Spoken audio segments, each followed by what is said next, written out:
सुरख सलाम साथियों। अज फिर असी अलामा इकबाल टाउन च मुश्ताक भट्टी साहब होरां दी मेज़बानी च खूब मौज उड़ाई है ते हुण थोड़ी जी उन्हां कोलों गलबात जिहड़ी है तुहाडे नाल सांझी करवाने आ। जिवें ही आए हैं ते जदों ज़ाहिर है जिन्हां लोगां दा सियासत नाल खासकर ट्रेड यूनियन नाल ताल्लुक होवे ते ओह सियासी और समाजी मसलियां ते डिस्कस जरूर करते हैं जदों भी मुलाकात होए।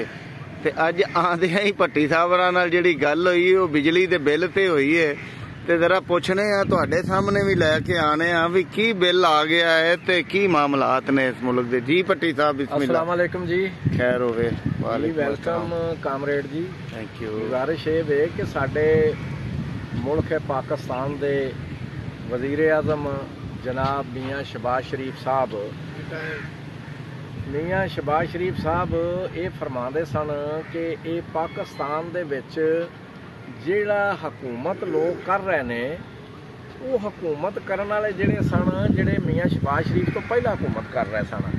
मियाँ साहब ये गल कहिंदे सन कि भी ये ना तजर्बाकार टीम है, ये नाअहल और नलैक लोगों की टीम है।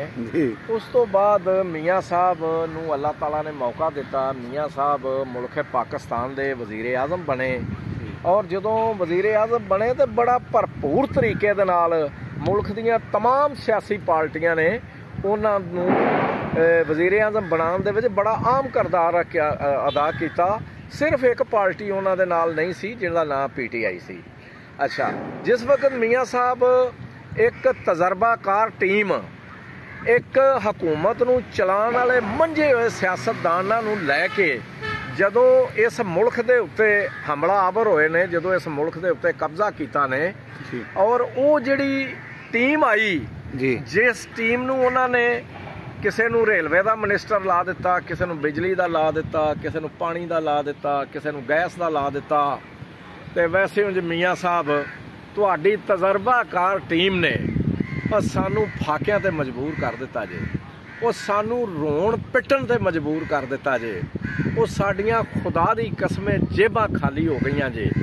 वो जेड़ा बिजली दा बिल है वो दसो असी बिजली दा बिल दईए वो या असी अपनियां मोटरसाइकिलों दे विच पेट्रोल पवाइए, वो या असी वासा दा बिल दईए, सुई गैस दा बिल दईए, वो किहड़े किहड़े मियाँ साहब असी बिल दईए।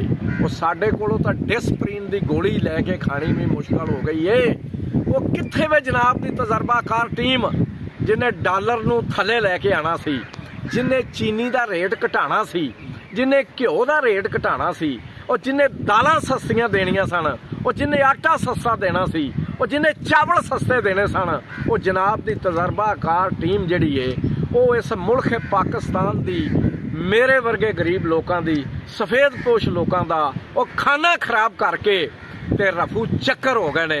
हुण मियाँ साहब ये दसो कि असी किहदे मोढे ते सिर रख के रोईए, किनू अपना दुख दर्द दसीए, तुहाडे जिंदा रहन दीयां दुआवां करिए या तुहाडे मरण वास्ते तुहानू बददुआवां देईए। क्योंकि जदों साडियां अखां दे सामने साडे बच्चे दुध तो बिलकदे ने, साडे घरां दे विच बीमारियां जिन्हां लोकां नूं ने मरीज दवाई तो बिलकदे ने, वो जिहड़े स्कूलां दीयां फीसां असीं दे नहीं सकदे, वो मियाँ साहब असीं अपना दुख दर्द किनू दसगे।